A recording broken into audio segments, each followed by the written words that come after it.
Quando videogames ficaram edgy, vamos ver. This video is brought to you by War Thunder. And me. What do you think of this flower? Curiaci You may mandou think R$ it's 2,50 ugly and off-putting. Perhaps seeing a typically vibrant fato, plant stripped of its most Medalhist só colorful existe feature porque causes o autor that small gosta part de of your uma brain personagem de Idol Marro Baster, Kaoru Ryuzaki, e a CEO dela gosta de patinação. Inclusive essa mesma CEO dubla a protagonista. Que loucura, mano. Me lembra aquele cara o Kanojo Karishimasu que tem obsessão pelo próprio personagem dele. to itch until it goes back to normal. Maybe you're an artiste and think that this flower is quite beautiful. Its lack of color represents a subtle visual metaphor that succinctly demonstrates the importance of nonconformity. If you are thinking that, then, yeah, completely intentional. I'm a genius. Thank you for noticing. But most of you probably asked, why is this flower gray? Humans like to think we're an intelligent species, when in actuality we're still drawn to the same obsessions that our earliest Eu gosto de ancestors. coisa edgy. Pode parecer besta, mas tem preferência por coisa assim. Claro que eu não engulo qualquer coisa mais escrita e tosca, mas eu gosto bastante de tema edgy em si. Eu também, cara, Hellsing Ultimate é um dos meus top 10 animes. Hellsing Ultimate é o anime mais edgy de todos os tempos, e ele parcialmente é edgy por ser edgy. Ele é edgy por ser edgy, ele é edgy pela estética do edgy, ele é edgy porque é divertido. O protagonista, ele já começa tipo, um dos personagens mais OPs da mídia inteira de animes. Só que o bagulho é tão bem montado que eles conseguem até afastar o protagonista da história quando ele fica muito OP pra situação que eles querem criar tensão. Eles conseguem, tipo, criar mistério por cima do protagonista e, tipo, aos poucos ir desenvolvendo do porquê que ele virou aquilo, enquanto ele vai mostrando o world building, porque tem um mistério, tipo assim, o Alucard ele pode ser brabo realmente e ser muito OP. Mas primeiro, o Alucard não pode estar em dois pontos ao mesmo lugar. Então muitas vezes um cara fodão vai distrair o Alucard, você sabe que o Alucard vai ganhar, mas a disputa não é será que o Alucard mata ele ou não. É se quanto tempo o Alucard vai levar pra matar ele pra depois voltar e conseguir salvar todo mundo, sabe? Isso é um jeito que ele cria tensão. Outro jeito inteligente que eles criam tensão mesmo com o Alucard de personagem é por meio do fato que Hellsing é um mistério, pelo menos de começo. Hellsing é um mistério. Hellsing é uma história sobre assassinatos misteriosos e sobre pessoas virando misteriosamente vampiros. E por que isso está acontecendo? Ghouls lá, vampiros, sei lá, tinha um nome lá. Que era os vampiros casta baixa, né? Então, tipo, viado, se resfriar tá uma bosta. Viado, tipo, o Hellsing, ele pega essas coisas que, tipo assim, pô, o protagonista é um cara Ed, fodão, muito forte. Mas ele vai criando vários atalhos pra tornar a história ainda engajante e interessante, vira Ghouls. É isso mesmo, é Ghouls que eu me lembro. Tem os Ghouls e tem os vampiros, vira os dois, né? Só que o bagulho é que, tipo assim, ele cria esses dois, tanto o uso de mistério quanto coisas inteligentes pra afastar o Alucard da história, pra não deixar a história sem graça porque ele moga todo mundo, sabe? E aí ele cria vários personagens de apoio que são igualmente memoráveis, né? Que carregam bastante a história também. Inclusive, uma das coisas mais fodas de Hellsing, coisas mais engraçadas, na verdade, não é foda, isso é engraçado, de Hellsing, é que eles são obrigados a botar o Alucard numa missão meio pesada pra derrotar uma personagem específica que tava com... Eu acho que ela tinha sequestrado navio cargueiro, alguma coisa. Tudo isso só pra basicamente justificar ele ficar longe da história durante um evento cataclísmico que acontece na Inglaterra. Porque se ele estivesse ali, ele impediria a situação, porque ele é muito forte. Então eles tacam ele no barco, aí no barco fica assim, pô, não tem como pousar ali direito não, cara. Você vai ter que arrastar até chegar na cidade. Ele vai lentamente arrastando com a força dele aquele barco até a cidade, enquanto começa o apocalipse ali, tá ligado? É foda. Mas quem é que tá se pagando intelectual com o Frieren? Nossa, muita gente se pagava intelectual com o Frieren, viado. Muita gente pagava. E pior que Frieren não é complexo, sabe? Frieren é um anime simples e divertido, sabe?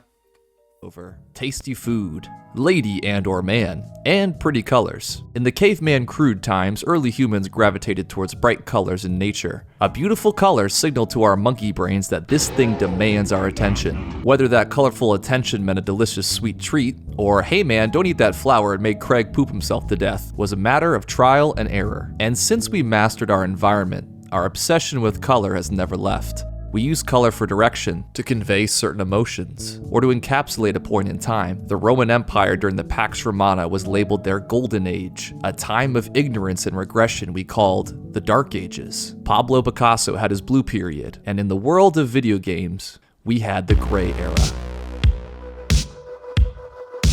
We've become bored. A era Cinza e Edge era legal. Eu defendo filtros monocromáticos como uma forma de linguagem própria. Eu defendo. Foda-se. Ai, mas o Peace Filter, você tira o filtro de Resident Evil 5, e além de você remover o sutil racismo daquele filtro, você também acaba removendo parte da vibe do jogo. Fica meio feio. O filtro é a parte da identidade visual. O filtro ajudava o jogo a se sentir mais realista do que ele realmente era em termos de modelo, normal map. Ele ajudava a contrastar a sombra e a luz, porque era um jogo monocromático, você prestava muita atenção na sombra e na luz, e isso ajudava a ressaltar o quão bem feitos os normal maps eram, né? Que o normal map é a parte que, tipo, cuida da parte de sombreamento de modelo, né? O mapa de, tipo, dos relevos pequenos do modelo que não estão necessariamente representados por polígono. É meio complicado técnico explicar, mas o monocromático ajudava a destacar isso.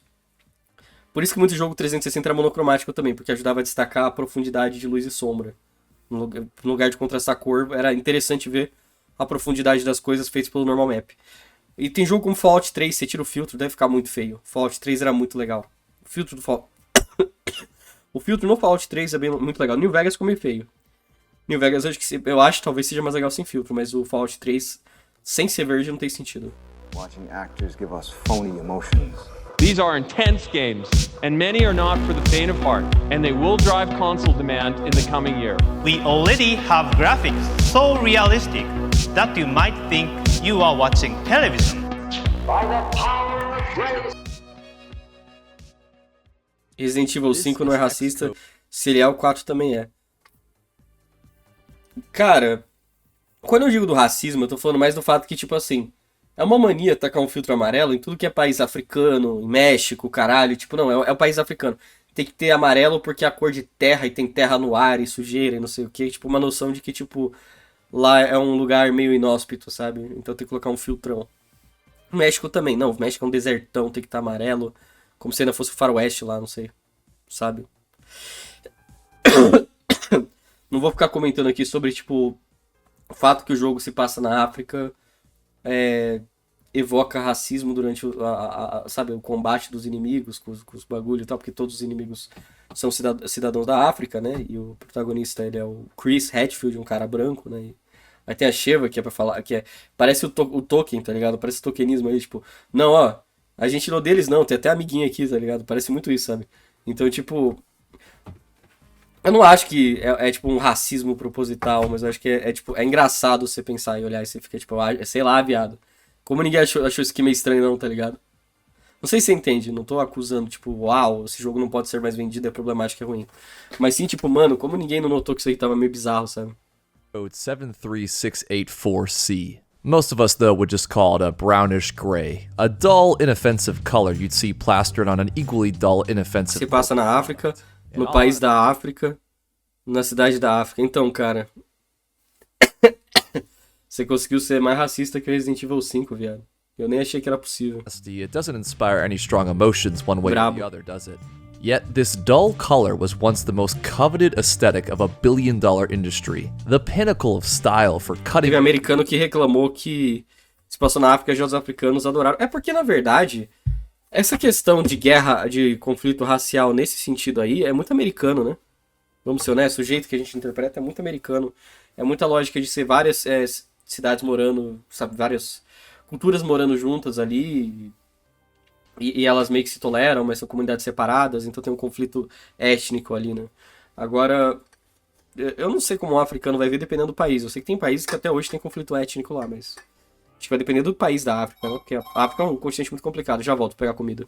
Once hex code 73684C, or some variation of Calma. it, FBA aesthetic of a billion-dollar industry. The pinnacle of style for cutting-edge video games was once hex code 73684C, or O motivo é justamente isso, porque quando você coloca um tom bem some variation monocromático assim, você tem um destaque muito grande dos normal maps. FPS games, racing games, sci-fi, action adventure, even once kid-friendly games embraced this color and became so mature. He's so cool. It was one of the weirdest eras in gaming, where those who even lived through it still remain divided on their own experience. So to get to the bottom of this, we need to conduct a full autopsy on the gray to truly understand its anatomy. Only this anatomy won't go on for 22 seasons? The story of gaming's gray era begins long ago, before the conception of video games itself, as far back as humanity's most destructive war.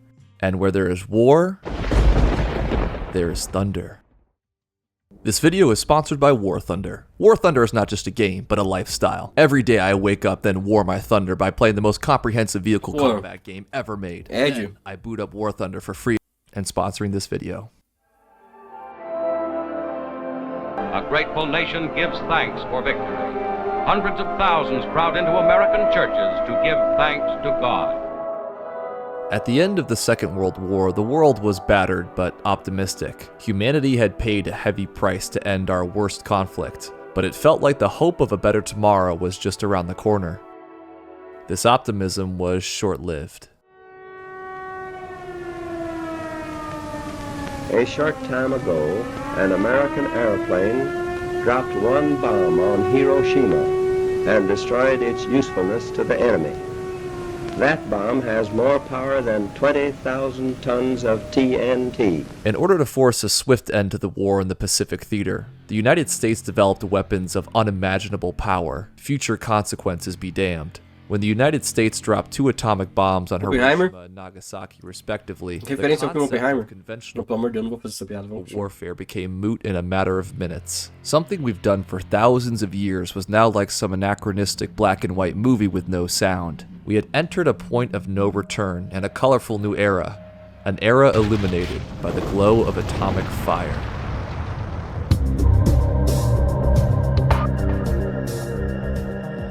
Soon enough, the world began stockpiling their own weapons of mass destruction. The fear of becoming the next Hiroshima or Nagasaki jump-started an era of nuclear diplomacy, where global peace was seen as a delicate fine china shop, and we just expected the bulls of the world to keep calm and carry on. The stakes of this new Cold War and all future wars to come was the destruction of our entire species, and for many Americans that didn't have the safety net of a lead-lined fridge, their greatest existential fears were just a headline away. One day you could wake up in your house, your spouse, your neighbor's house and spouse.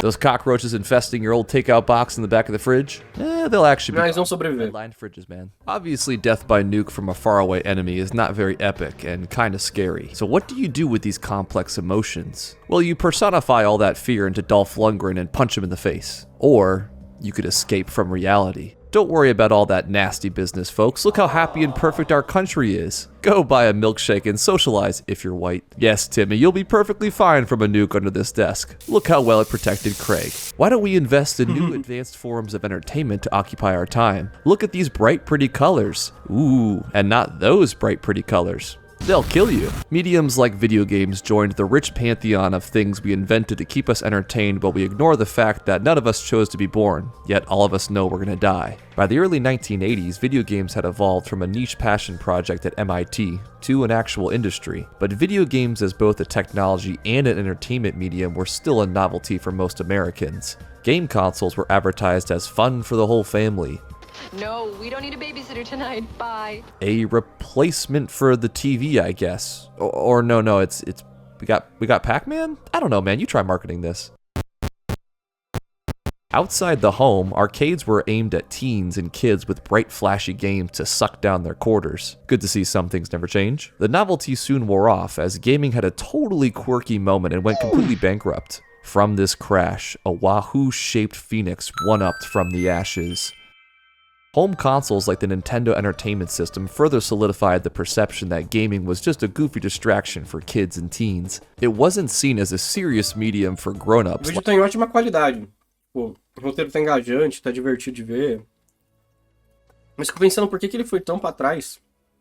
Por que ele foi tão pra trás se a intenção é, tipo, Falar só sobre a era quando os jogos ficaram edgy. Ele foi muito atrás. Like chain-smoking Newports. And this perception became so powerful that most non-gamers still call any sort of game thing a Nintendo. I'm sure some suburban housewife calling their Atari the Nintendo probably made their lawyers brand them with the scarlet letter, but we digress. It's weird to think about it today, but at the time, gaming was seen as an expensive toy you buy for the kids and family, while the real adults were busy with taxes and gas prices? Sure, there were more mature titles and a few bruh moments here and there, but by and large, the money in the 70s, 80s, and 90s was to market to the kids. You can't get hooked on it. Are you?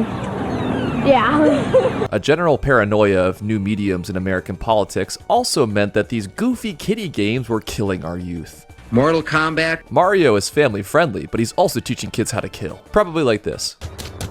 It was this weird paradoxical time where kids were expected to be these pure beings of light that should never be corrupted by the horrors of the world. But also, hey Timmy, did you see that scene where that man's chest exploded? Buy the toys, buy the toys, buy the toys, get the credit card. Don't forget those wacky numbers on the back. Thanks to the popularity of consoles like the NES, video games had proved their staying power. The general public was not escaping its reach anytime soon. While the foundation of the gray era was being laid, the end of another era was near. At the tail end of the Cold War, the two largest aggressors had exhausted all resources in order to gain the upper hand. Instead of risking a direct conflict and a nuclear exchange, Russia and the US waged proxy wars for decades. The US especially did everything they could to win these wars. Institute drafts, back foreign militaries, or arm and assist rebel groups fighting our mortal enemy. Do whatever it takes to win. Future consequences be damned. And win we did. Thousands of West Germans come to make the point that the wall has suddenly become irrelevant. With the fall of the Soviet Union and a dramatic end to the Cold War, the United States was feeling optimistic for a better tomorrow. A collective weight had been lifted off the Western world's shoulders. There was a honeymoon phase of reignited American exceptionalism. We could at long last buy a new fridge, thank God. But if you've been paying attention, you'll know that the cycles of history spare no one, even the victors. Because this optimism would be short-lived. Doing whatever it took to win simultaneously meant the US had inadvertently sowed the seeds of its greatest loss. When the Soviet Union invaded Afghanistan in 1979, the United States poured billions into equipment, funding, and training for the anti-Soviet... Pior que Metal Gear Solid 5 tem isso, né? Metal Gear Solid 5 pega justamente a parte do Afeganistão durante a Guerra Fria. Bem loucura. resistance. Tem até os arquivos falando dos Mujahideen e tal, bem interessante. The Russians were defeated and pulled out from Afghanistan. All that funding and equipment was not. And it soon made its way into the hands of those who were the farthest thing from an ally of the United States. We had spent so much of the latter half of the 20th century escaping our problems, putting on a collective cultural facade, pushing some of the worst acts our country was capable of to the other side of the world, investing in new technologies to keep ourselves entertained and distracted from the looming darkness. Try as hard as we could, our problems would eventually catch up with us, as after one morning, we could no longer stay in the dark forever.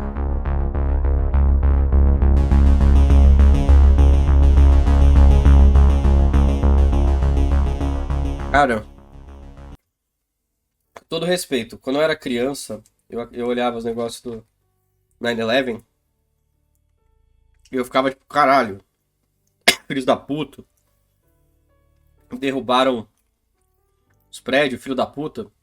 Hoje em dia eu olho, viado, e por conta do excesso de meme de internet, na minha cabeça é tipo um evento fictício que não aconteceu. Não sei te explicar. Eu tenho uma remoção da realidade em relação a esse evento. Não, sim, foi triste. Inocente morreu. Mas é tanto meme de 9/11 a esse ponto. Que tipo... É tipo Titanic, é.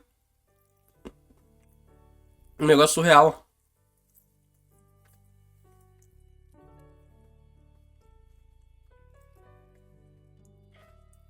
E pior que o 9/11 mudou toda a segurança dos aviões, né? Os aviões, aparentemente, antigamente eram um transporte bem tranquilo, não tinha tanta lei. Tanta lei não, não tinha tanta regra pra você entrar e não sei o que hoje... Quem já viu de avião sabe, é cheio de verdade. Depois que o 9/11 aconteceu, a regra dos aviões, tudo ficou aquela porra que a gente conhece hoje em dia, que é 50 verificação, não traz líquido, caralho. Sei que um dos motivadores foi o próprio 9/11. Sabe? Decades of American exceptionalism and sense of security had literally crumbled before our eyes in just a matter of hours. All of those Cold War fears had suddenly resurfaced in the most horrific way imaginable. There was no escaping this. It was on every screen. Reports blared on every radio. The pure innocent beings that couldn't handle such horrific fictional violence in their media had their teachers showing them the real thing. In the ensuing aftermath, most were too stunned for speech. There was confusion, fear. When we are scared and confused, our minds will do whatever it takes to quell that uneasy feeling as fast as possible. We want an easy answer. So all of that confusion and fear was channeled into the easiest emotion to rationalize: anger. And this anger and unrest was reflected in the media of the time. Movies, for example, started to take themselves way more seriously and were edgier. Comic book characters made for pulpy page-turners are now super duper serious. Realism became commonplace. Inclusive o Dark Knight, a ideia é mais, tipo, não ironicamente vilões, mas terroristas, né? Uma vibe maior de terrorismo, né? Field monster isn't just gonna politely waltz around New York. It's gonna go... Oh wait, wrong movie. We went from a T-Rex not harming a single American service member or policeman to... Terminator's post-apocalyptic world used to be a synth-filled, over-the-top Far Cry 3 Blood Dragon nightmare, to 1v1ing on Rust. See, this is what happens when you cast Batman. He turns every night dark. Cute Legos now have body horror. Vampires used to frighten us with a bump in the night to being super edgelords that we bump in the night. In the finale of one of the biggest trilogies of that era, a trilogy from an IP that prides itself on fun for all ages, ended with the protagonist spawn camping. Twice. Not to say that there Pior que Star Wars, o episódio 3 realmente é bem edgy. Eu gosto dele por isso, inclusive. Eu acho que, tipo assim, ele não esconde a decadência do Anakin. Da trilogia do Anakin, o único que eu realmente gosto, assim, falo, não, esse aqui é muito bom, é esse aí, episódio 3. Os outros são meio meh. Wasn't violence in media before, for evidence see Paul Verhoeven. But now, during the dark and edgy 2000s, it needed to take... Eu gosto porque ele consegue vender, ele consegue levar o universo Star Wars, as coisas lá que você já tá acostumado, você já gostou da outra trilogia, a sério, sabe? Ele consegue falar, não, isso aqui é um evento sério político que aconteceu, sabe? Não sei se dizer, te adiciona um pouco mais de realismo naquele universo e menos... Tira um pouco daquela fantasia, né, que ainda existe, né? Ainda existe a força, o bem e o mal, né? Mas ele consegue vender aquilo como um evento concreto, com consequências concretas, sabe? People had already seen what reality looks like on every screen, so to see it in a goofy and stylized way, it felt like a cheap imitation. If this media is not going to take something I've seen with my own eyes seriously, then why should the audience? But video games and movies tend to feed off each other, sometimes literally. So when one medium goes gritty and dark, so does the other. These attacks aren't the only reason why I Am Legend exists or why Spider-Man went emo, but it was the catalyst for an already perfect storm brewing toward an edgier gray era. In the early 2000s, the kids who grew up with more kiddie-focused consoles and games were now teens or young adults. They wanted to feel more mature by consuming more mature media. All the while, video games had been increasing in popularity and profitability. Hear that, guys? The money was there, and the market was demanding a shift in tone. All of it culminated to create one of the strangest growing pains in the history of video games. Alright, soldiers, get ready to drop. We'll be entering the gray era in T-minus 10 seconds. Time of era 2000s to 2010s. Rations are in the side pouch. Let's do this. Oh my god, it's beautiful.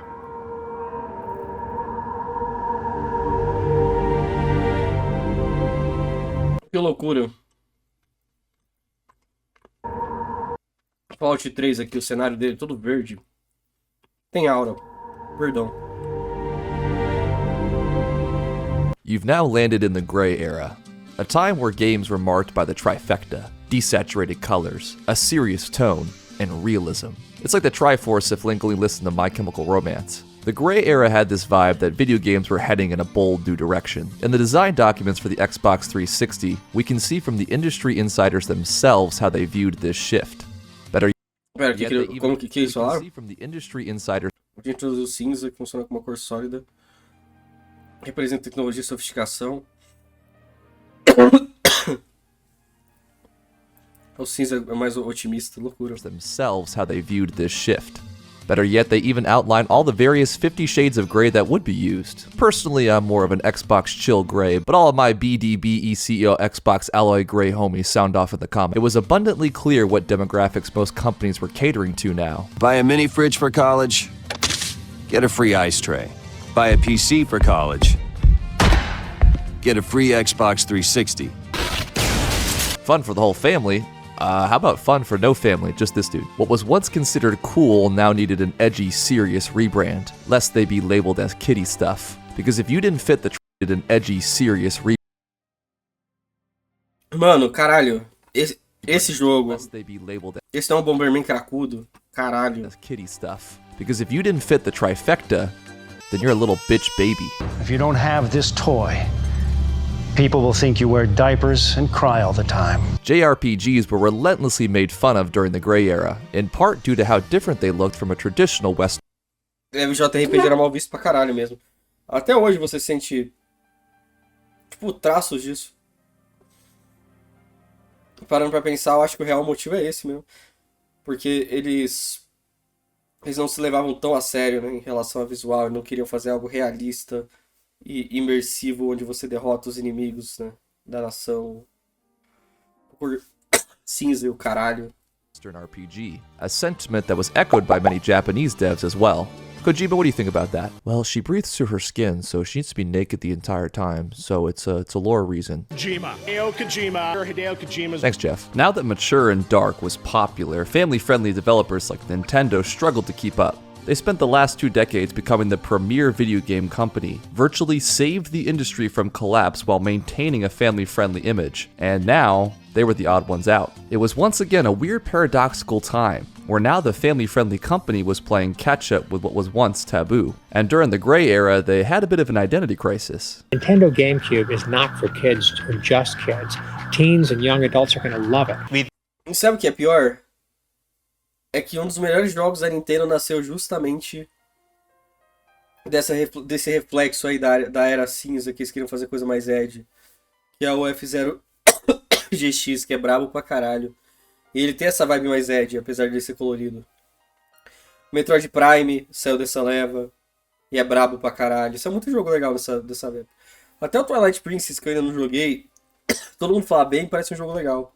Better graphics, more complex challenges, and more mature content. Capcom is giving us several exclusive titles. Mario will never... No More Heroes fez história nessa época, né, também. Sendo tipo um dos principais jogos maduros de Nintendo. Seeing as their competitors had already gone gray, Nintendo soon dipped their toes into this gray new world. The Legend of Zelda Wind Waker had a cartoonish art style, a direct contrast to the Zelda tech demos shown for the GameCube. Gamers expected a new realistic overhaul of Ocarina of Time, and they got this. Kiddie lame trash. Today we call these people E é wrong, triste, but back porque o Wind Waker é um jogo do caralho, muito bom. then this was the consensus. So the next installment of the franchise swung in the complete opposite direction. Pokemon's plot is not about petty theft, it's about the fate of the space-time continuum. The spin-off games had you fighting corrupted, dark Pokemon. You know what, screw it, let's just make the cover art the Shadow Pokemon. Speaking of Shadow... Oh, okay, dude, chill. Smash Bros. Brawl embraced a more realistic color palette and art style. Wario shoots people. They nuke an arena. Mario now looks like he's gonna tailgate me in his Ford F-150. Mario will never start shooting hookers. Mad World was a huge shock at the time because it was a black and white M-rated game on the Wii. The mere existence of gritty shooters on Nintendo consoles. Não, o próprio Mad World também era outro exemplo. Será que ele vai citar No More Heroes no Wii? Porque No More Heroes eu acho que o que mais marcou dos jogos Edge de Wii. Treated like a pariah. Apesar de que ele escapa do negócio de ser cinza, que é um jogo bem saturado. The flagship Nintendo consoles of the 2000s, the Wii and the DS, were extremely popular. However, they were popular with everyone, not just gamers. Because they didn't focus on more realistic, gritty games as its identity, it was seen as the console for kids. I still remember in elementary school where kids would get bullied for only playing on a Nintendo console because those are fun little distractions. Real gamers play Xbox, and real gamers have PlayStation 3. Okay, while you were ruining your chances at a future political career, we lads were mastering the blade and jorking it. Take the year 2008. At E3 of that year, Xbox is showing Intense games, and many are not for the faint of heart. Hello everybody, I'm the producer of Resident Evil 5. That I can kill people. PlayStation is showing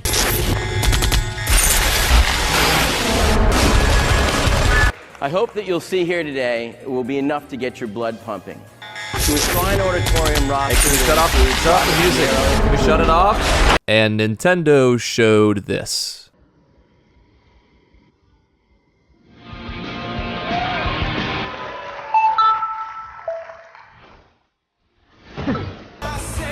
Yeah, that was tasty. Playing video games is probably a safer way to impress your kids than some other things I've tried. It's called Wii Motion Plus.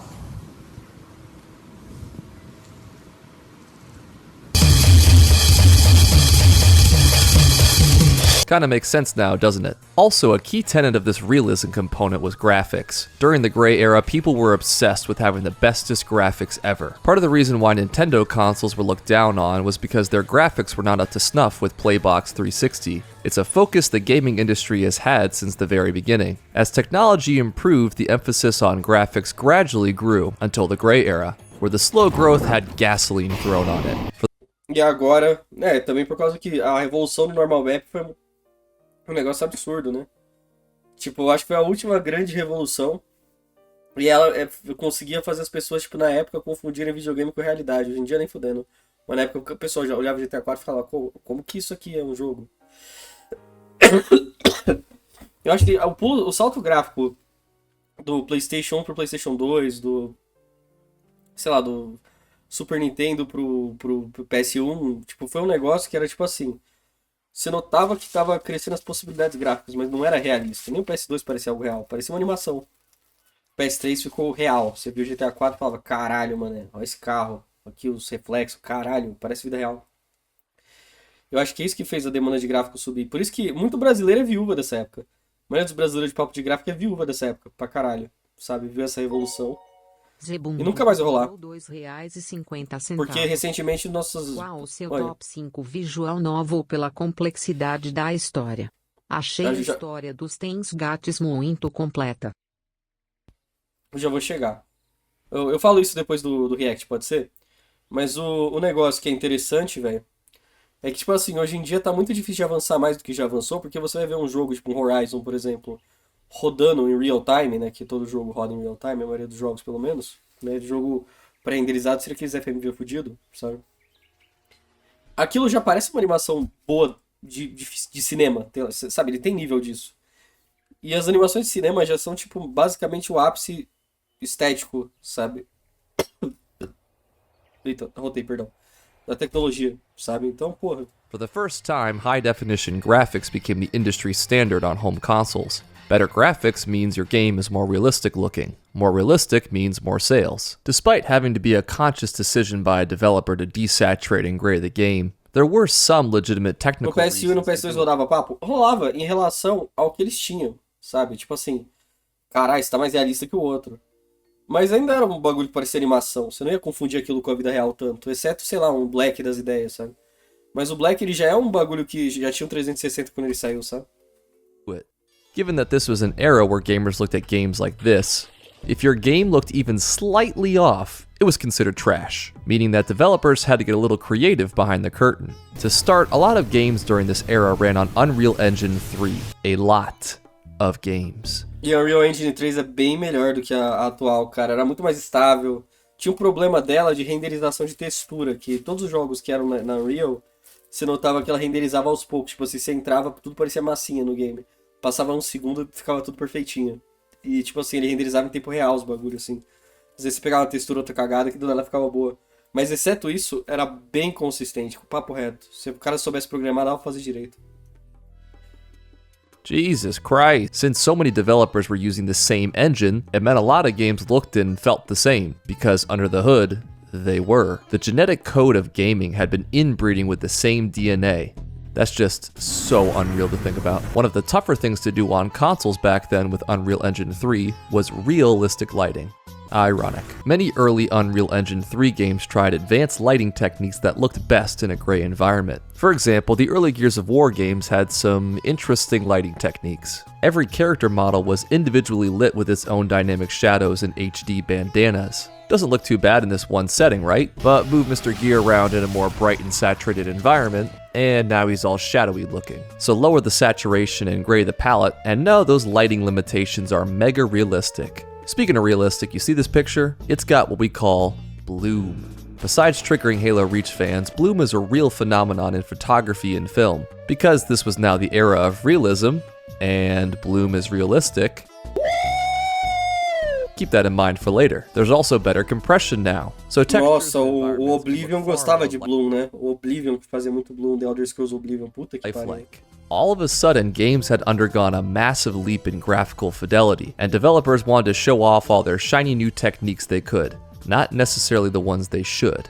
Jeff, whether it was for technical or artistic reasons, it really didn't matter, as so many genres went all in on this aesthetic. Make it gritty, make it pretty, future consequences be damned. And the gray era spared few genres. Shooters, Call of Duty, Gears of War, Resistance, Army of Two, Battlefield 3, Shadow the Hedgehog, Far Cry 2, Medal of Honor, RPGs, Fallout 3, New Vegas, Dark Souls, Dragon Age Origins. Remember that bloom from earlier? No, well, Oblivion did. What the fuck? Horror games, Dead Space, então, Silent Hill 2. Era o Oblivion, ó o bloom do Oblivion.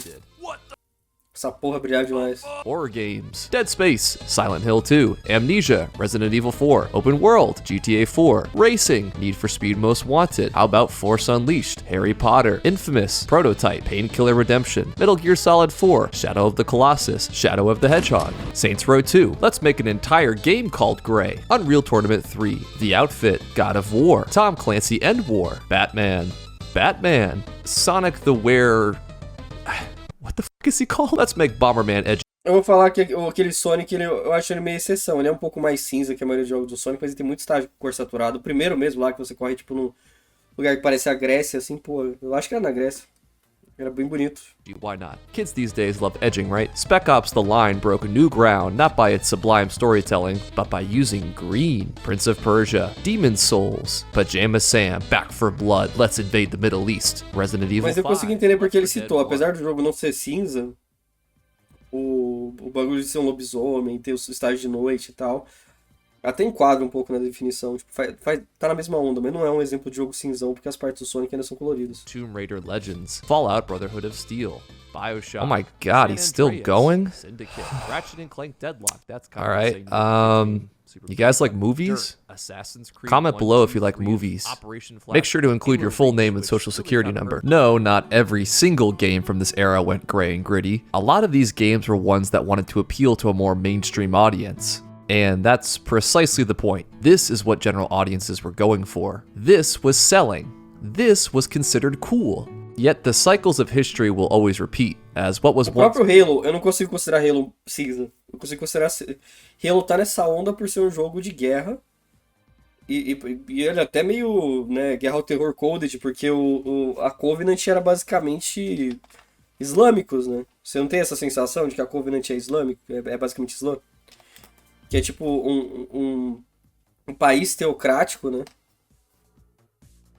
Que os caras têm toda uma filosofia de morrer em prol do Deus deles, um negócio assim. Eles se explodem em si. Então, eu acho que é pra ser uma alusão, sabe?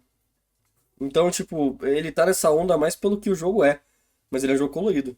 Will inevitably become cringe. It's only a matter of time. And the gray era's time was almost up. Because so many games had gone gray, people started to get tired of it, and tired, and more tired, and fed up. It wasn't that the games were bad, actually far from it. Some of the best games and franchises came from this era. It was more so that all of them started to blend together stylistically into a gray amorphous mush. Like every shooter had to be super serious in some vague Middle Eastern country. Every game had to be dark and brooding and serious. I mean, if it's not realism, then where's the escapism? This whole vibe was just too much.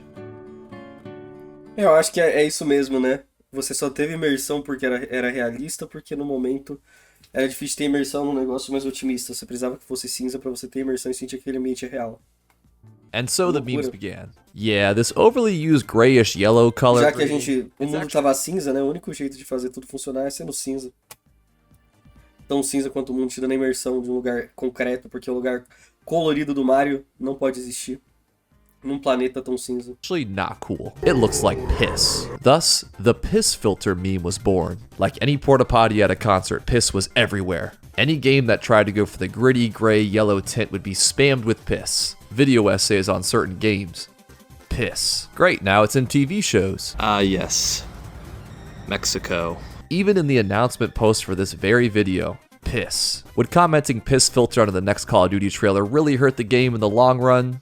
No, not really. However, it represented a significant change in taste. Gamers wanted a taste of something that was fresh, colorful, and vibrant. They had been tasting the same flavor for years now, and it was starting to taste like, well, piss. So they demanded something new. So what is that? What is new? You? Someone's asking what is new. What should I tell them? In the mid to late 2010s, the paradigm had shifted again. And what Aí começou tudo a ficar colorido. Aí a gente tem um dos maiores shooters dos últimos 10 anos sendo Fortnite. Por conta disso. Fortnite provou, não. O pessoal quer coisa colorida. Não tô brincando, Fortnite é um dos principais culpados. Kitty Cringe was now in. Uncharted 2 had an option to turn on a next-gen filter, and it just nukes all of the color. Good one, Naughty Dog. Arkham Asylum actually let you decide when to enter piss mode. IGN made a music video mocking all the brown in Resistance 3. Rollercoaster Tycoon Soaked used so much HDR bloom to look next-gen that GameSpot said it was, quote, disgusting. 56 eye-melting examples of the most hilarious over-the-top blue. Webcomics are dunking on it. Entire tropes are named after it. New games are making fun of it in their teaser trailers. Cover mechanic, right? Oh my god. Color, cartoony style, it's back in. Look at all this wonderful color. Spider-Man, you're not emo anymore. There's Shirley Temple Little Darling collection. It's not dark and gritty. Overwatch também. Overwatch, eu acho que esse pá foi uma das principais mudanças de paradigma. Quanto mais tempo passa, mais eu entendo o sucesso do Overwatch. Na época eu não entendi, na época eu pensei, pô, ele é um shooter totalmente sem conteúdo, sabe? Não tem o modo single player, não tem, sei lá, modinho co-op, um negócio assim, ele não tem conteúdo, mapa pra caralho, tem pouco mapa. Por que esse jogo faz tanto sucesso? E tipo, claro que o multiplayer ser competitivo, ser bem balanceadinho, pra época pelo menos e tal, no lançamento, né? Depois foram mudando e tal. Ajuda, um pouco de parasocialidade, foco em streamer, esportes, essas coisas também ajudam. Mas eu acho que simplesmente não ser um jogo de tiro cinza, e ser um jogo de tiro com personagens bonitos, legais, com cores vibrantes, ajudou muito. Even though Nintendo may have experimented with the mature aesthetic, to their credit they mostly stuck to their rated E for everyone guns. And ironically, in the same year they managed to utterly embarrass themselves. They dropped a kernel of wisdom that was absolutely prophetic. Even if it is revolutionary, sooner or later, people will become tired of a new form of entertainment. This happens faster when others try to reproduce the initial change. What seemed fresh inevitably will be lost. For all of us in the video game industry, there is danger in standing still. Caralho. The Profetizou same mesmo. franchises that once prided Brabo. themselves on gritty gray realism began to embrace the game part of their name. Color and a focus on art style over graphics became more popular, and those values are what Death Stranding é cinza pra caramba. Mas Death Stranding, ele é um cinza pastel bem específico, que parece mais que é um visual ASMR do que qualquer outra coisa. O Death Stranding tem um negócio meio soothing, né? Em inglês a palavra certa, em português é tipo calmar, de calmante, não sei. Mas é um negócio que traz calma, traz paz, sabe? É um cinza pastel bem específico. Today, though, has not been kindest to the gray era. It's seen by many as a time where no one went against the grain, because everyone was using the grain, an era that deserved to be remembered as an awkward growing pain, immortalized by a metaphorical cringy yearbook photo. Only the photo is desaturated, bloomed as shit, and gray. Or, maybe time has treated the gray era too harshly. Given the subject matter of many of these games, the dark, mature aesthetic thematically fit. You wouldn't want your Eu não vou mentir, não. Eu acho que, tipo, Fallout parar de usar Peace Filter porque ficou brega no Fallout 4, não fez a identidade visual do Fallout 4 ficar bem mais sem graça que a do Fallout 3. Fallout 3 eu penso na minha cabeça tem uma estética própria. O Fallout 4 eu não lembro. O Fallout 4 eu lembro, tipo, sei lá, várias cores, assim, meio chocantes, porque é tipo... Claro, isso tem paleta, é um artista que trabalhou certinho. Mas eu não sei, eu acho muito mais fraca a identidade de Fallout 4 World visual. War II shooter filled with sunshine and rainbows, right, Call of Duty? Looking back, many will scoff and cringe. They'll question what were we even thinking, or pretend it never happened. But the so-called growing pains we went through yesterday made the games we love today. They're a reflection of our history and what we once valued, at least until the next cycle begins. History can't help but repeat as our culture swings back and forth. The only answers as to which is which will always be subjective with time. There is some hope though. For a brief time, we broke free from our prehistoric fascination with color and became obsessed with a lack of it. The gray era had its day in the sun, where it bloomed and grew to its fullest potential, then withered and died. In its place, a new seed was planted that now has its day in the sun, until eventually, when tastes will change and it too will wither and die. If time can give us one objective truth, it's that our nostalgia is cyclical. No matter how bad things were, we have a funny way of remembering only the good. I'm sure that if nostalgia continues to be as powerful as... Tenho certeza que vai ter uma volta do Grey Filter também. Uma hora o pessoal já começou a cansar da saturação de cor Fortnite e Cyberpunk, sabe? O pessoal vai voltar um pouco pro cinza. It is. Then the gray era will have one more day in the sun. So, what do you think of this flower? I can never know what everyone's opinion is. I do know how you will come up with an answer though, because it all depends on who's looking at it. History tells stories of wondrous ages of absolute prosperity, depending on who was in power. An artist's absolute low point in life could produce their best paintings, depending on the viewer. And depending on what you think about this flower, you might just call the grayest time in gaming the Golden Age. Caralho.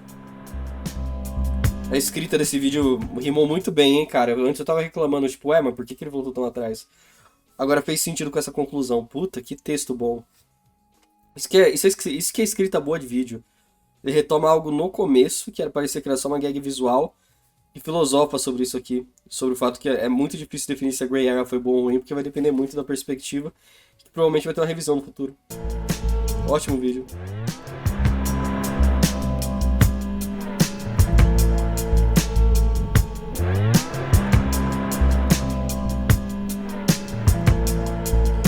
Puta vídeo legal, obrigado pelo patrocínio. Ótimo vídeo mesmo, papo reto.